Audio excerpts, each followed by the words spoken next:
Hello, welcome to Mojo Grip. Mike here. Today we're checking out some more cheap airplanes.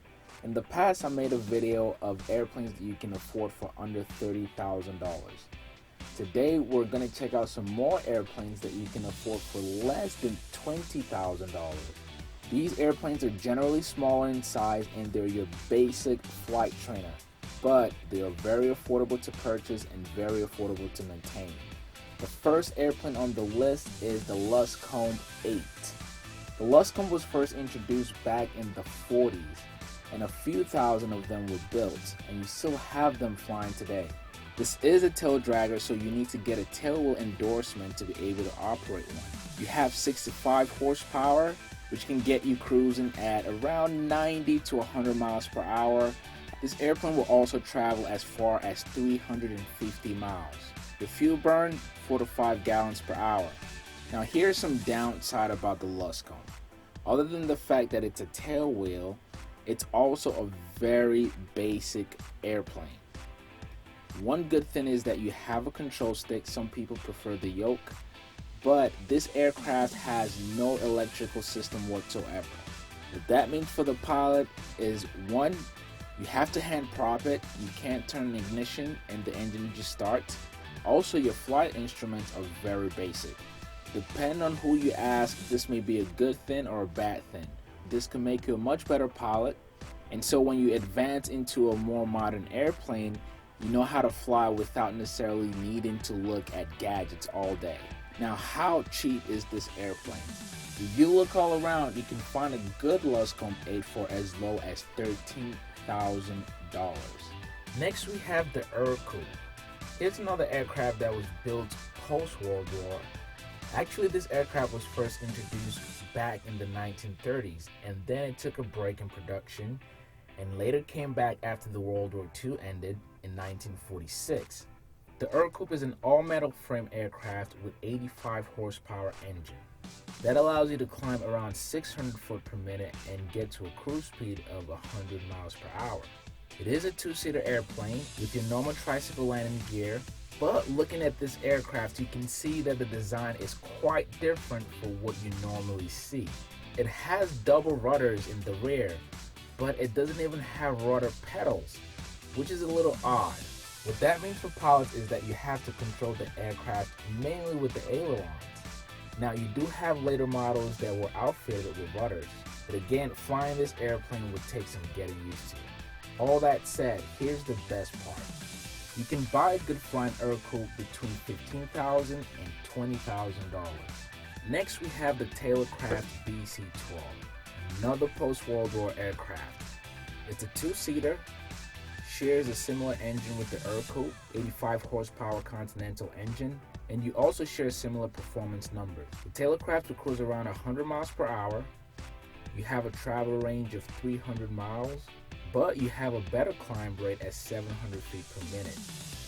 That said, it is a tail dragger, so once again, to operate this aircraft, you would need a tailwheel endorsement as a pilot. And like several of the other early birds built in the 1940s, the TAYLORCRAFT is your basic airplane. If you want a decent tailwheel trainer that's also capable of going cross country, you want to take a look at a TAYLORCRAFT because this aircraft won't break the bank. You can find a good flying aircraft under $20,000. At number 4, we have the Cessna 120. Cessna couldn't allow everybody else to have all the fun, so the 120 was their response to all of the tailwheels that were being introduced in the market back in the 1940s. But the good thing about this aircraft is that it actually helped fix some of the problems that the other aircraft models had. It shares a similar engine at 85 horsepower.